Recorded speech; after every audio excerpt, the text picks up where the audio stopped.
Nous sommes dans le bureau de Monseigneur Duval sur les hauteurs d'Alger, à quelques mètres seulement de Notre-Dame d'Afrique.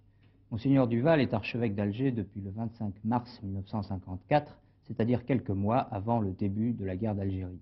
Si bien que pendant 7 ans et 8 mois, Monseigneur Duval a suivi tous les événements d'Algérie, pendant lesquels d'ailleurs plusieurs fois il s'est adressé dans des messages à toute la population d'Algérie.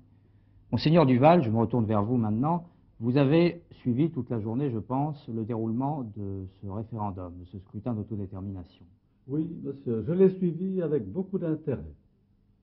Vous savez qu'il y a deux phénomènes qu'on peut retenir dès ce soir. Premièrement, le fait que les musulmans ont voté en masse, ce que l'on attendait, mais qu'ils ont voté dans le calme, ce qui est quand même très frappant, dans une dignité parfaite. Et par ailleurs, c'est un autre phénomène de cette journée, les Européens sont venus voter eux aussi.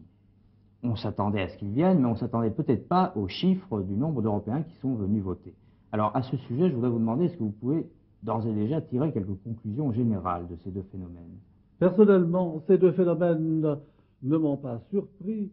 Je savais que la grande intention des musulmans était que cette journée se déroulât dans le calme et la dignité. Quant aux Européens, je savais bien qu'ils participeraient, assez nombreux, au référendum. J'ai toujours compté sur l'intelligence des Européens d'Algérie, car ils sont intelligents. Et j'ai toujours compté sur l'amour qu'ils ont pour ce pays. Et ils l'ont bien prouvé aujourd'hui. L'avenir de l'Algérie se présente sous un jour favorable.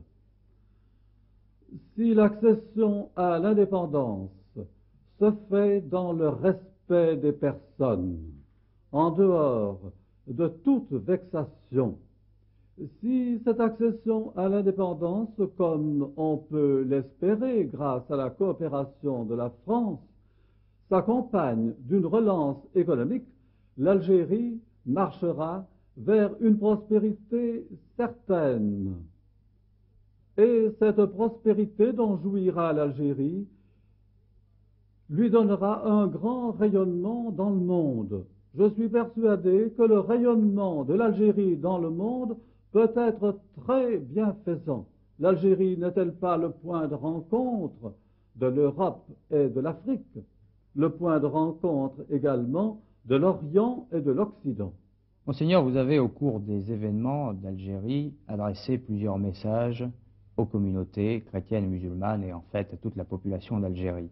J'ai ici avec moi un recueil de ces messages et si vous le voulez, pour terminer cette interview, je voudrais que vous choisissiez parmi les phrases que vous avez prononcées, celles qui vous semblent encore ce soir le plus d'actualité.